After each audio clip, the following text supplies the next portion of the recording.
토익 RC의 예술 아토익 박지영 강사입니다. 반갑습니다. 자, 오늘 제가 여러분과 같이 공유하고자 하는 비법 파7 짜고 치는 비법이라는 제목으로 여러분을 만나게 되었습니다. 영단기 다른 선생님들께서 여러 가지 좋은 강좌들을 많이 올려주고 계시고 그런 강좌들을 여러분이 많이 듣고 계실 거예요. 자, 그런데 유독 파7 전문 강좌는 잘 보이지 않는 것 같아요. 자, 파7 문제 풀이를 전문으로 하는 강좌 제가 이번에 한번 찍어볼까 하는데요. 찍고 있어요. 자, 그런데 이 강좌를 왜 제가 마련을 했느냐, 시중에 그런 강좌가 많이 안 보이더라고요. 파7이 필요가 없어서? 아니죠. 자, 결국 토익의 끝판왕은 누굽니까? 맨 끝에 풀게 되는 파7. 그리고 사실은 그 파7이 끝까지 점수를 못 받게 만드는 그 걸림돌이 되는 거죠. 자, 그래서 여러분이 이게 정말 필요할 텐데 왜 이런 강좌가 적을까? 자, 일단 파5, 6에 대해서는 기존에 연구가 많이 되어 있습니다. 여러 좋은 선생님들이 연구를 많이 해주셨고요. 자, 그런데 파7에 관련돼서는 아직까지 미지의 세계고, 그리고 사실은 ETS가 최근에 경향을 제일 많이 바꾼 부분이 파7이라고 생각이 돼요. 자, 저는 매번 시험을 치면서요, 매번 토익 시험을 응시를 하면서 파7을 외워옵니다. 열심히 외워서 거기서 포인트를 뽑아낸 다음에 제 강의에 녹여서 강의를 하고 있어요. 자, 그런 강의를 들으시면 여러분이 이제까지 풀리지 않았었던 파7의 비밀이 열리는 경험을 하시게 될 거예요. 자, 파7 제가 간단하게 얘기해 드릴 수 있는 것은 단순 스킬만으로 완전 정복이 불가능합니다. 자, 다 안 읽고 푼다라는 말, 사실상 불가능하다는 거 오늘 제가 강의를 통해서 좀 보여드릴까 하고요. 자, 이렇게 된 파7을 어떻게 효율적으로 공부할 수 있을지 그것을 한번 나눠보도록 하겠습니다.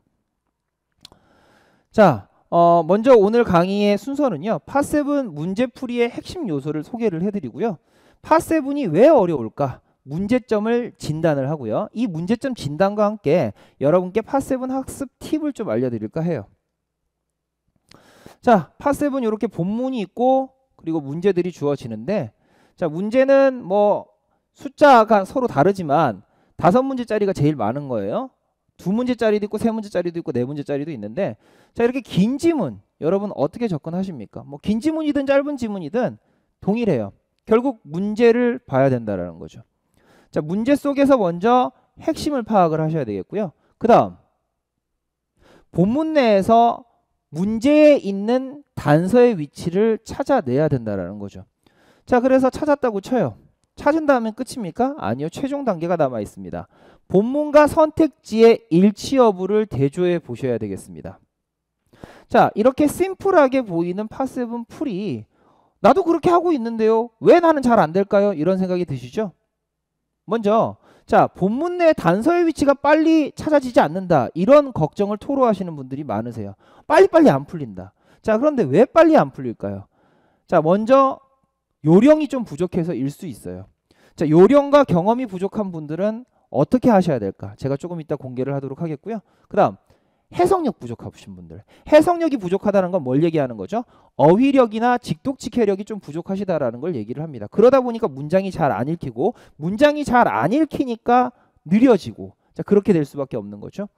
세 번째, 논리력이 부족하신 분들. 자, 논리력이 부족하다는 건 단지 영어의 문제가 아니고 한국말로 봐도 틀릴 수가 있는 가능성을 내포하고 있는 문제들을 얘기를 합니다.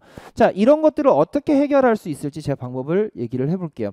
자, 먼저 해석력이 부족하신 분들, 단어 암기 꼭 하셔야겠습니다. 너무 당연한 얘기 하는 거 아니에요? 너무 당연한 얘기지만 재차 강조해도 지나침이 없겠습니다. 자, 단어를 안 외우고 파7을 잘할 수 있는 방법은 없어요. 왜? 읽었는데 단어를 모르면 그게 무슨 뜻인지 모르고, 무슨 뜻인지를 모르니까 문제가 안 풀리는 거죠. 자, 단어 암기 꼭 해주셔야겠습니다. 단어 암기를 할 때는 중요도에 따라서 암기를 해주셔야 됩니다.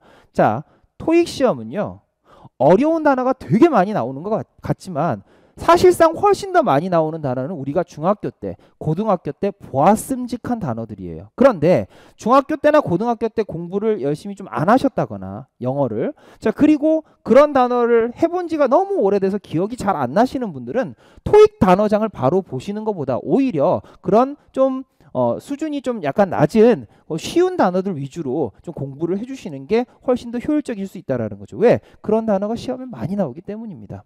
그리고 난 뒤에 기본기가 갖춰지면 어려운 단어를 하시면 훨씬 더 여러분 빠르게 토익을 정복하실 수 있으실 거예요. 다음, 어휘를 보실 때 그냥 단지 영어 한글 이렇게 매칭시키는 방법으로만 보시면 안 되겠습니다. 자, 요즘 토익에서 어떤 문제가 많이 나오나요? ETS가 파트 5, 6, 7 다 가리지 않고 많이 내는 문제 스타일은 한국말로 해석을 하면 오역이 되는 것들입니다. 자, 따라서 여러분들이 어떻게 접근을 해주셔야 될까요? 단어를 단지 영어 한글이 아니라 문장 속에서 이 문맥 내에서 이 단어가 어떠한 의미로 쓰이는지를 꼭 학습을 해주셔야겠습니다. 자, 마지막으로 직독직해를 제대로 된 방법으로 충분히 연습하시는 게 중요합니다. 자, 여기서 제대로 된 방법. 토익 점수가 꽤 높은 분들, 한 800점 되는 분들 중에서도요, 직독직해가 이상하신 분들이 많더라고요. 제가 수업 시간에 시켜보거든요. 그러면 진짜 이상하게 하시는 분들이 많아요. 자, 그분들이 제대로 된 방법을 못 배워서 800점까지는 가는데 그 이후 고득점을 받기가 좀 힘들어지는 경우를 많이 봤습니다. 자, 그 방법 어디서 배울까요? 네, 학원에서 바로 알려줍니다. 자, 저는 이러한 강의도 준비를 하고 있으니까 여러분들이 제 강의를 들으시고 이러한 부분들을 좀 보충하실 수 있었으면 좋겠습니다. 그 다음, 해석은 되는데 요령이 없어요 이러시는 분들. 자, 파트 7에는 빈출 패턴의 문제가 분명히 존재를 합니다. 자, 빈출되는 패턴의 문제라는 게 어떤 문제냐? 주제 찾기 문제. 글의 초반부에 근거 보통 있어요. 그 다음, 독자가 해야 될 일, 화자가 독자에게 당부하는 일. 자, 그런 것들 보통 글의 후반부에 근거 있어요. 자, 의도된 독자는 누구입니까? 글의 초반부에 근거가 있을 가능성이 높고요. 이 글을 볼 수 있는 매체가 뭡니까? 이 글을 볼 수 있는 장소가 어디입니까? 자, 그런 문제가 나오면 글의 초반부 보시면 돼요.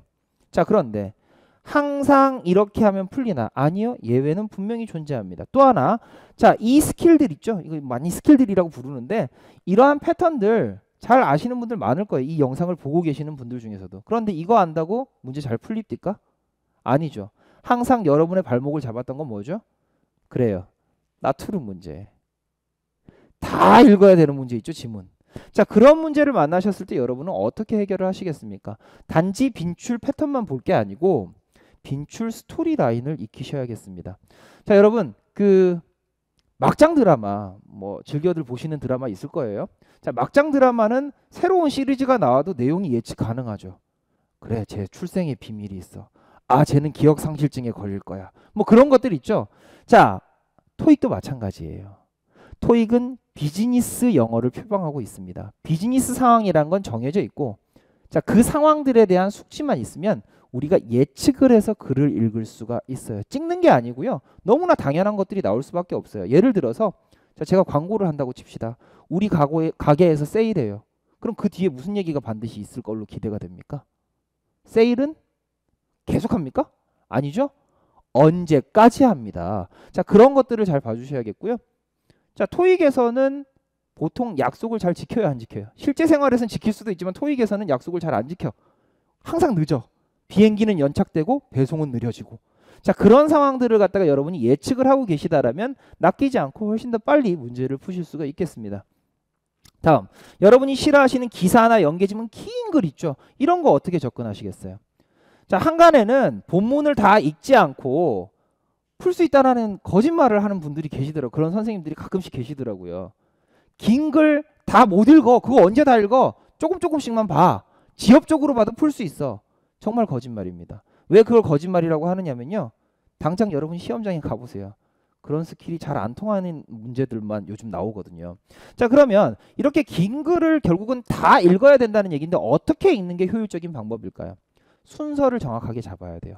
문제를 먼저 볼지, 본문을 먼저 볼지, 본문을 볼 때는 본문을 다 읽을지, 본문의 일부만 읽을지, 본문의 일부만 읽었으면 문제는 어떤 타이밍에 다시 봐야 되는지, 본문은 다시 어떤 타이밍에 다시 돌아와야 되는지. 자, 그런 것들을 제가 강의를 통해서 여러분께 세세히 알려드리도록 하겠습니다. 그 다음, 표나 리스트 등의 양식도 효율적인 문제풀이 순서가 분명히 있습니다.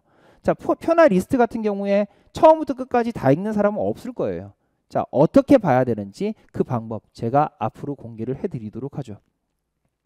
자, 이런 방법들을 다 배우고 나면 이런 얘기들을 하세요. 제 수업을 수강한 학생들이 후기를 이렇게 써줬어요. 뭐라고 했느냐? 전에는 파7을 좀 기계적으로 읽는다라는 느낌이 들었다. 기계적으로 번역한다는 느낌이 들었다. 자, 그런데 이제는 선생님 수업을 듣고 나니까 흐름 속에서 예측하고 생각하면서 읽는다라는 얘기를 하십니다. 또 비슷한 반응이 있었던 학생이 있었어요. 자, 이 학생은 565점에서 870점, 상당히 많은 점수 상승을 얻었는데요. 자, 이 학생도 뭐라고 했느냐면 선생님이 알려주시는 대로만 했대요. 자, 그런데 그렇게 하다 보니까 뭐가 됐어? 그렇죠. 오답 패턴이 이제 보이기 시작하는 거야. 여기서 이런 문제가 나오겠지, 여기서 이런 함정이 나오겠지 예측하면서 푸는 게 가능해졌다라고 증언을 합니다. 공통적인 사항은요, 제가 뭘 해준다? 본문 내용, 어떤 내용 나올지, 그런 본문 내용에서는 어떤 문제가 나올지, 그런 문제에서는 뭐가 정답이 잘 되는지를 찍어준다라는 거죠. 자, 그러나 단지 찍기식의 방법이라고 생각하시면 안 됩니다. 토익에서 피해갈 수 없는 출제자의 의도, 그것을 파악하면서 문제를 풀다 보니까 마치 제 수업을 들으면 시험장에 가서 뭘 느끼게 된다? 어디선가 본 것 같은 데자부를 느끼게 되는 거죠. 자, 그러다 보니까 제가 풀이하는 그 순서 있죠. 그 순서대로 풀면 이건 무슨 문제, 이건 무슨 문제 이렇게 분석하면서 푸는 게 아니고 자연스럽게 무의식 중에 문제가 풀리게 되는 거예요. 긴 본문의 내용도요, 일일이 기억하려고 애쓰지 않아도요, 본문의 내용이 기억이 나는 거예요. 얼마나 환상적인 일입니까? 아우, 선생님 저는 해석을 완벽히 한 것 같은데 항상 몇 문제씩 틀립니다. 이건 어떻게 하죠? 자, 이런 분들은 사실 영어의 문제가 아니고 제가 아까도 말했듯이 논리의 문제가 있는 경우가 많아요. 그에 대한 예를 한번 보도록 하죠. 영어 아니에요? 한글로 본문이 이렇게 있었다고 칩시다. 자, 그리고 A, 이 회사는 여러 건물들로 이루어져 있다. B, 이 회사의 본가는 2층 이상의 건물이다. C, 이 회사는 현재 직원이 더 필요하다. 자, 이 위에 본문을 보고 이 A, B, C 중에 정답을 찾아보라 라고 얘기를 하신다면 여러분 뭘 고르시겠습니까? 모두 다 정답입니다. 자, 여러분을 낚으려고 한 건 아니고요. 그만큼 추론이라는 게 조금만 말을 바꾸면 무슨 말인지 못 알아보게 된다는 거예요. 요즘 토익이 이렇게 얄궂게 나와요. 한번 같이 보시죠. 신입 직원 면접. 자, 신입 직원 면접을 하는 회사입니다. 그럼 이 회사에는 새로운 직원이 필요해요, 안 해요? 하죠. 그러면 C는 언급되어 있는 얘기다라는 걸 확인할 수 있습니다. 하나 더요. 본관 건물. 자, 여러분 어떤 회사의 본관 건물입니다. 메인 빌딩이라는 거죠. 그럼 메인만 있어요? 아니죠. 메인이 아닌 빌딩도 또 있다라는 암시를 해주고 있는 거죠. 자, 따라서 A도 있는 얘기가 되는 겁니다. 계속 본관 건물 1층에서 진행이 됩니다 라고 얘기를 했어요. 자, 1층 1층 있다고 그랬지 2층 있다고는 얘기하지 않았는데요. 자, 근데 가만히 생각해 보세요. 여러분 단층으로 된 건물에 들어가서 여기 1층이군 이래요? 1층으로 오세요 이래요? 단층 건물인데 1층으로 오세요. 우리 건물 1층으로 오세요 이래요? 아니면 우리 건물로 오세요 이래요? 그죠? 우리 건물로 오세요예요? 그잖아요. 1층밖에 없으니까 어디 2층, 2층, 3층 이렇게 가라는 얘기를 할 필요가 없다라는 겁니다. 자, 그런데 얘는 1층으로 오라고 돼 있죠. 자, 그런 게 뭘 의미를 합니까? 결국 이 건물, 본관 건물은 1층 이상의 건물이다. 자, 이거 실제 시험에 나왔을 때요, 엄청나게 많이 틀렸고요. 그달에 논란 문제가 됐어요. 요즘 논란 문제는요, 문제가 논란이라서 논란이 아니고요, 이해가 안 돼서 논란이 되고 있는 문제들이 정말 증가하고 있습니다. 지난달에도 그런 문제가 나왔었죠. 자, 이렇게 해석을 완벽히 한 것 같은데 틀리시는 분들 어떤 솔루션이 있느냐?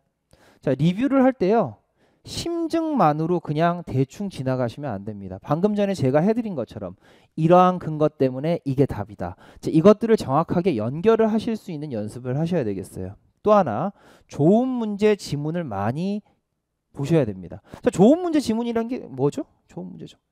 그렇죠. 아까 제가 보여드린 것처럼 시험에 나오는 논리를 가지고 한 번 더 생각해야 되는 그런 추론 문제가 많은 그런 지문들을 많이 접근을 해보셨으면 좋겠습니다.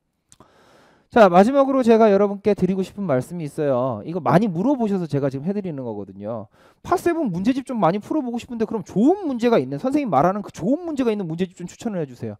자, 직접적으로는 추천 못 해드리고 제가 고기를 잡을 수 있는 방법을 알려드릴게요. 문제집 선정 기준입니다. 자, 더블 패스지에 연계 문제가 1개 이상 포함되어 있는지, 5문제 중에 한 문제는 꼭 연계 문제 있어야 되거든요. 그거 확인해 보시고 그게 없으면 후진 문제집입니다. 또 하나, 지문의 길이가 과도하게 길거나 너무 어휘가 과하게 어려우면요, 좋은 문제집 아니에요. 자, 시중에 파는 문제집 중에 그런 문제집이 있더라고요. 여러분이 어렵다고 그냥 무조건 사. 어렵다고 사시면 안 됩니다. 시험은요, 생각보다 그렇게 어렵게 안 나오거든요. 단어가 어려워서나 지문의 길이가 길어서 어려운 게 아니고요. 여러분이 길다라고 느끼시는 이유는 딴 데 있습니다. 뭐? 추론 문제가 많이 나와서 길어 보이는 거예요. 한 번 안 읽고 두세 번 읽게 되니까. 실제로 요즘 토익은요, 2011년이나 2012년에 비해서는 파트 7 길이가 오히려 짧아졌습니다. 제가 단어 수까지 세봤거든요. 시험장 가서 뭐 하겠어요. 저는 계속 그것만 봐요. 자, 그다음 이런 추론 문제가 많이 포함되어 있는 좋은 논리력을 체크하는 문제집을 사서 공부를 하시는 게 좋겠죠. 또한 단연간 파7을 지도하고 매번 시험에 응시를 하고 있는 강사가 수제작, 직접 제작한 거, 손수 제작한 거, 그런 문제집을 사셔야 된다는 거죠. 그런 문제집이 어디 있느냐? 여기 있다. 내가 준비한다. 제가 그런 강의를 준비를 했습니다. 자, 그래서 제 강의를 들으시면 이런 문제들이 한 번에 다 한 큐 해결될 수 있다라는 생각이 듭니다. 자, 마지막 정리를 한번 해볼게요. 짜고 치는 비법 오늘 알려드린 거 어휘나 직독직해 연습 잘 하셔야 돼요. 그래야 문장이 수월하게 해석이 되죠. 자, 문장이 수월하게 해석이 됨을 더 빠르게 도와줄 수 있는 게 뭐예요? 빈출 유형과 빈출 스토리에 대한 숙지, 막장 드라마 기억나시죠? 계속 일관된 문제풀이 순서, 긴 지문일수록요, 어떻게 호흡을 끊어가야 되는지 순서가 있으셔야 됩니다. 자, 그런 순서를 공부를 하셔야 되겠고요. 그 다음 ETS식 논리와 친해지는 좋은 문제집 많이 풀어보시는 거 잊지 않아줬으면 좋겠습니다. 자, 오늘 수고 많으셨고요. 이상 토익 RC의 예술 아토익 박지원 강사였습니다. 수고하셨습니다.